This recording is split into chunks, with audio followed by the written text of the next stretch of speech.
Bismillahirrahmanirrahim. Assalatu wassalam ala rasulihil kareem amma ba'd. I'm Sabreen Sayed, and this is the Second Golden Age podcast. Assalamu alaikum, I'm Faisal. I'm the CEO and founder of No. And so, what is the Second Golden Age? The Second Golden Age is a series of videos, articles, courses, well, media really, centered around the ground science and critical thinking and looking at basically what it looks like is reviving the spirit of the Islamic Golden Age. What made them great, and what can we do to use that knowledge to change and impact the world today? Exactly. And what we are actually, centering all of our content in the Second Golden Age is how significant was the Quran in the development of Islamic thought in that period, and how can we bring that attitude, that mindset back.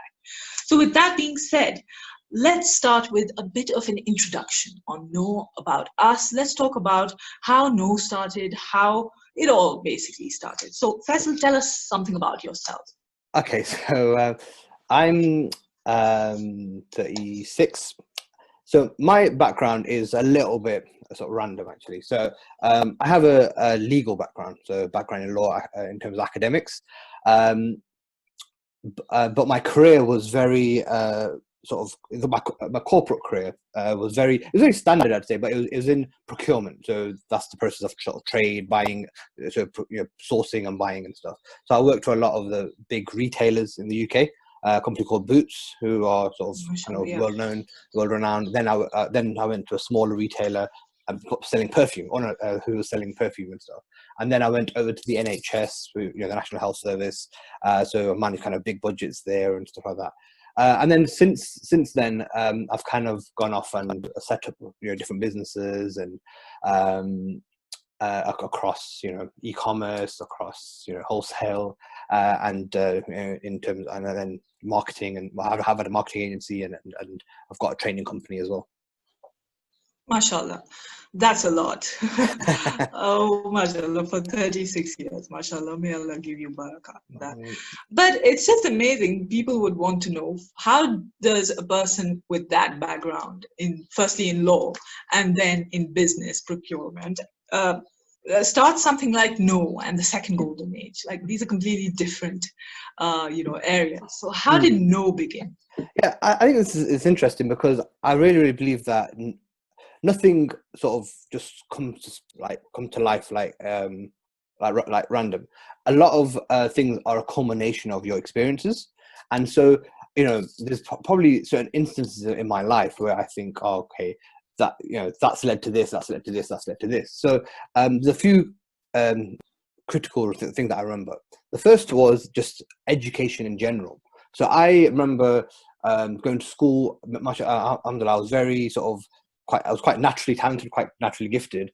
MashaAllah, that's a very nice way of praising oneself. no, but what I meant, I was going to go into, but what happened was that I felt that I wasn't able to kind of hone that and harness it into real in terms of where my potential should have been done. And so there was that kind of I guess that pain of, I didn't really maybe I didn't. That didn't lead to where I wanted it to lead, etc. That was the first thing. So then there's the second aspect of I'm from a place called Nottingham in the UK. So it's a northern town. It was about 2 hours from London, and so the way my sort of background, as in Islamic background, is my dad is from a Deobandi background, but Nottingham was quite a sectarian type of place, in the sense that there's a whole Relvi, Deobandi, Salafi type of split. Wow. And so that was something that always I was always conscious of growing up, especially a lot of my friends, the mosque I went to was kind of Relvi, and my kind of family was Deobandi, and so we always had that. I was always aware of that, and it wasn't a massive deal, but it was always doing Eid on different days. That was also something I was very, very conscious of. Yeah. Right? And so this stuff always sort of came to a head. It actually came to a head in sort of around 2010, because what happened was that my grandfather actually passed away, and at his funeral, I saw the real ugly side of the sectarianism, where so because what happened was that just the whole funeral was kind of over. It was taken over almost by this thing. Yes. By this whole which I remember my grandfather also said to my dad, when it happened, you lead the janaza. And the mosques that was they did it in, he wasn't allowed to. They didn't let him do it. And then the imam of the mosque took the stage, and he just started he just used it as a platform to push this unnecessary kind of division. And I was like, and from that point I realized that, you know what, this is the problem with this is why where we are, and so it kind of it sparked something within me, that a bit of frustration, but also that, you know what, why my kind of Islamic upbringing was very, I would say, average. I was going to the mosque, I was praying and all that kind of stuff, but it was never like anything special. So that's the kind of another kind of just incident, because I really believe that sometimes context helps. But I think the almost like the powder keg, or the thing that sparked it all, was a trip to South Africa. So this happened the year after. So in 2011, I went to South Africa, and it was this international retreat. It was led by scholar Sheikh Imran Hussain. But what was really, really interesting, there's two things that kind of just blew me away about this retreat. The first thing was, with this whole kind of sectarian thing, there was basically probably 150 to 200 people there. And there was basically probably 15, 20 countries. And so there was both extremes. There was like the Sufiest of Sufi people, the whole shawl and everything, and then there was the the most Salafi of Salafi in that sense, and then everything in between. There's a guy we called TJ. There was basically all sorts, right? But for the first time, I saw that nobody was bickering, no one was beefing. They were just, but the reason why they weren't was because they were there looking at the bigger picture. And this is the thing I wanted to talk about. What they were doing was that they were talking about Islam as in a way I'd never heard before. They were talking about Islam as an active force. Up until then, I was like, obviously I know about you have to pray. I know you have to do X, Y, Z. But they were like, okay, Islam has got the power to solve the economic problem. Islam's got the power to solve the environmental problem. It's got this. It's got that. And not just talk. It's like, okay, right. So let's talk about strategies. And I was like, "Whoa, this is amazing! I've never really heard Islam as an active force." And then what do you call it? Even though there was not everyone agreed with everything, but it was very respectful. And it was like, for example, there was a time where there was an invitation to go to visit some of the karamats and stuff. And if you wanted to go, you could. And if you didn't want to go, you didn't have to. And it was like, and basically, what? So I think that was the first time I saw, okay, you know what? People can get in harmony, and when they do, they can actually think about bigger things. And so that was and then the second thing was obviously the type of content at the retreat was all things that elevated your thinking. It wasn't thinking down here; it was thinking up here. Okay, right? What can Muslim basically giving us a taste of our history, giving a taste of what we should be doing. Right, from the ultimate purpose. And then so purpose led. This is the thing. You hit it on the head. Purpose led, and then and the best thing, it was underpinned by a methodology that kind of allows you to think for yourself. It wasn't just please tell us, teacher, what's going on. It was okay. You know what? Use your own intellectual faculty, and so I guess that level of growth and all kind of. So it just got me really, really excited. And then there's a third factor from that whole South Africa trip, which was that I was there for a week. I was there for 2 weeks actually, but it felt like I was there for 2 months. I guess because of the baraka, because of the way it was all set up. It was all like organic food, and they actually I think the way they wanted to do it was looking at what it would look like for a Muslim village or a Muslim community to live together. That's how they kind of did it. So it was all like away from technology and everyone, and it was just very, very like.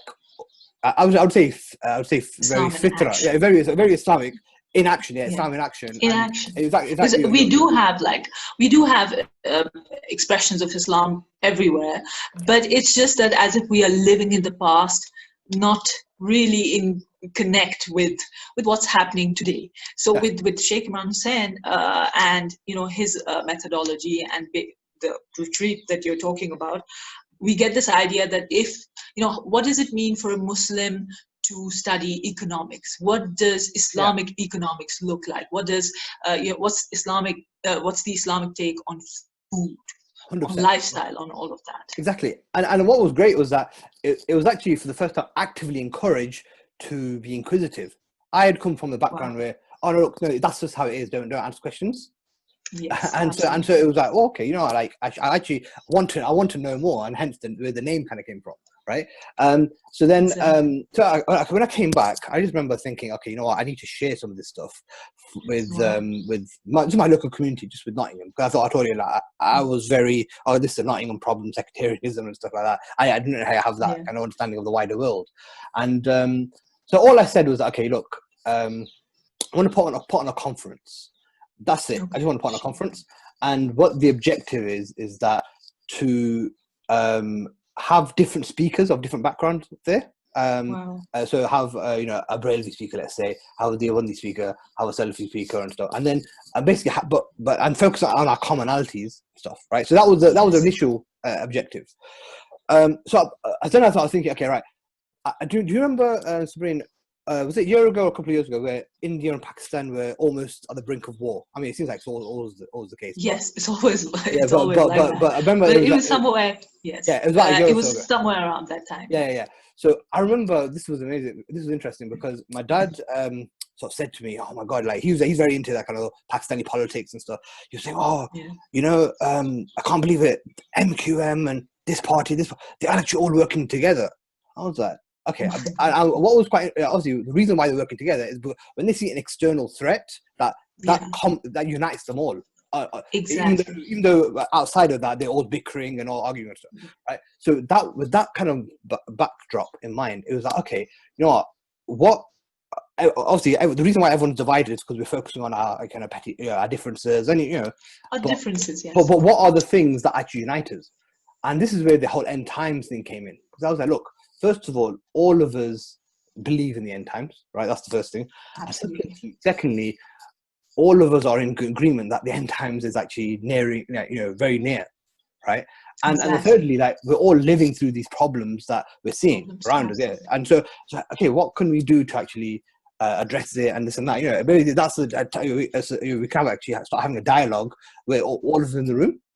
And stuff, so we don't have to agree on everything on this and that, but we can agree on, okay, you know what, we all need to work together on this and this and this because strength in numbers and stuff, right? So that was what the original context of the conference was. MashaAllah. I mean, it's so amazing to know that if one is a deep thinker, you really think deeply about education, about things that they say. Some people, they talk about people, and like really high level people talk about ideas. So when you're discussing, when you're literally thinking about the problems in education, and then when you grow up and you see the sectarianism in your community and you're like, how can one fix it? So literally you're hitting. So, but it's just amazing if we think about this, that it's not something impossible. It is something completely doable, that to unite people from different backgrounds, different ways of thinking, different schools of thought, and for every one of us to literally focus on the problems that we have at hand. And that's exactly what you did. The problem that is at hand is that we are in the end of times, and there are some serious issues that need insights from people of different backgrounds, different education, different sort of ways of and schools of thought, and this is how you can unite the ummah. And absolutely. And what I see from that as well is that the fact of the matter is that everyone has got a part to play, because just like I told you, I've got businesses, I run companies and stuff, that if every single person in the company was a marketeer, the business would fail. If everyone was a operations person, right? Like you need a marketer, you need an operations person, you need a finance person, you need all of these different roles, right? And even if you look at how, the things that different maybe the different sects are predisposed to. So maybe the Tablighi Jamaats are predisposed to kind of, doing a lot of khidma, and going out and Yeah. spreading the word. Okay, great. You guys do that. Yes. Okay, the Sufis might be more Yes. inclined towards such and such. And so everyone can still Has into the a role bigger to picture, play. but Absolutely. within the realms of Exactly. what they're comfortable with. Yeah. So that was it. So so what Exactly. happened? So what happened at the point that was that okay? So that was the idea, and so we came to okay, right, to putting the conference on, and I wanted to at the time. Okay, I need to find a graphic designer. So I asked some of the guys in South Africa. They said, "Oh, there's a sister based in Canada. She's worked with us before. Maybe she can help you put your poster together and stuff." So anyway, so I messaged her, and she was quite intrigued actually. She said, "Oh, let's just jump on a Skype call. Let me understand a bit more about the project." And Right. Sister Alicia, an amazing sister. I know we had a call, and she was she was basically, Mhm. oh my god, I love what you're trying to do, and this is I Yeah. really believe in it, and so let's do it together. I was like, how Yes. was that, bro? And it's amazing. How they say that when some things are kind of Meant to meant to be. be, like Allah just opens doors and doors and doors. Like so Literally. all of a That sudden, happens. here's this person who I've literally only had one conversation with, is now Yeah. I'm like a partner with almost, right? And Exactly. and she was much very very skilled. She was a scientist herself. She was a graphic Yeah. designer, a tech person. So literally all of that side of things, I didn't even think about it was all code. So anyway, so that Yeah. was that. And so then I Mashallah. just started finding speakers. And again, when it came to finding a speaker, I thought, let me get local speakers. And the kind of the bonus was Sheikh Imran. I thought, okay, I'm going to get Yeah. him to speak Yes. via live conference. Right. And at that time, he had not come to the UK, Mm. and so it was something completely brand new. And alhamdulillah, so the topics we covered, we had things like the food industry. We had things like things like media, how the media Mm. portrays us and stuff. We had things like the whole concept of seeking knowledge, and then we had economics and slavery and debt and all this kind of stuff. So very, like you said, very different topics that you don't really hear at the usual Interesting. Muslim conference. Exactly. You just don't. I mean, I can tell you, and inshallah, we're going to cover that in future episodes. That when I came across No, I was like, I've never seen anything like this before. Mm, Seriously, I was so yeah. impressed. I can't tell you, because this is exactly what we need right now. Mm, But you don't have much of this. But yeah. I think we've reached the end of our first episode, and we're going to continue this interesting conversation with our founder and CEO, Brother Faisal, on how exactly did the original No come about, and how, I mean, we really want to talk about the appeal that the first No had. We had a lot of cartoons, we had a completely different design, Mm, which could appeal to the youth, and but it was like centered on the things that you need to know, the end yeah. times, all the things that you need to know to live an Islamically sort of appropriate life, with utilizing all of your potential as a Muslim, as like an individual who can contribute to society without actually facing the challenges and the problems that the end times bring along. Inshallah, we're going to continue our So, conversation in the next episode, and please do follow us and stay tuned for the next one.